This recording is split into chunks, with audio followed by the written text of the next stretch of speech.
Bounce TV's Rahman Johnson is back with Go Red, a series about keeping your heart healthy. And Rahman, so today is all about survival. Indeed. Thanks, Brittany. And survival is the name of the game. This week, of course, we talk about issues of the heart.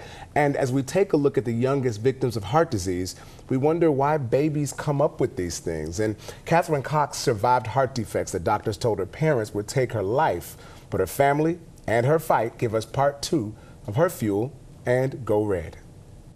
Jill Cox knew something was wrong when her baby's feet turned purple when she cried. Then, just 5 days after little Katherine was born, Jill was stunned when she learned from doctors that her baby wouldn't live. Total shock and numb, but at the same time, at that moment, I had a live baby. According to the March of Dimes, each year about 35,000 babies are born in the United States with congenital heart defects.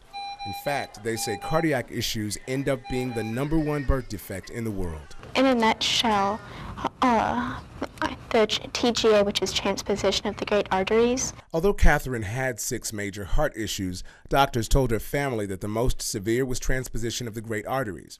Now, what happens with TGA is that the pulmonary artery and the aorta are switched, and that means no oxygenated blood flows to the body. And in the case of Katherine, it threatened her life.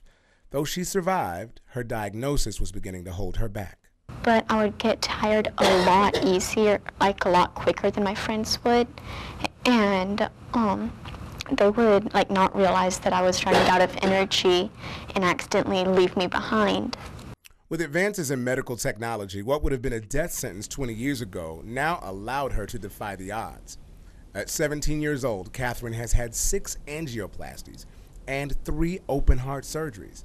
And even though she'll have to look forward to yet another surgery, her mother says that she's always been optimistic and manages to help others see the light.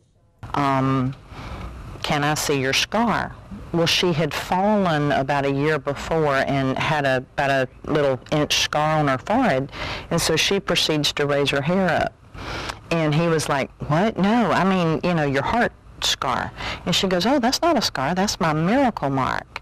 Her parents were told that because of all the surgeries that mentally she may not fully develop, but she currently holds a 4.0 GPA and plans to major in English when she attends college. She feels that family and faith has helped her to survive. I believe that God has a plan for my life. One of her proudest achievements was participating in the Poetry Out Loud competition, where she recites published poetry. Her favorite poem, Somebody Said It Couldn't Be Done, is the story of her life, because in her words, she's doing it. With a lift of his chin and a bit of a grin, without any doubting or quitting, he started to sing as he tackled the thing that couldn't be done. And he did it. So now we know that sometimes, like in Katherine's case, heart disease can't be prevented. Now tomorrow we'll speak with another survivor who did everything the right way and still suffered from cardiac arrest. Look forward to it. Brittany?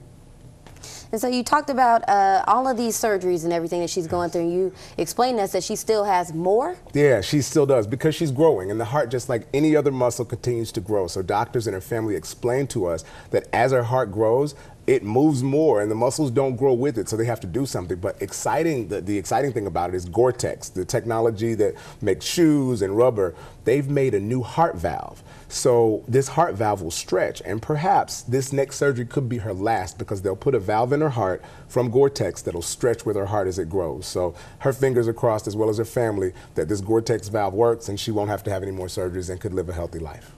All right. Thank you for that, Rahman. See you tomorrow. All right. We're back with more news after this break.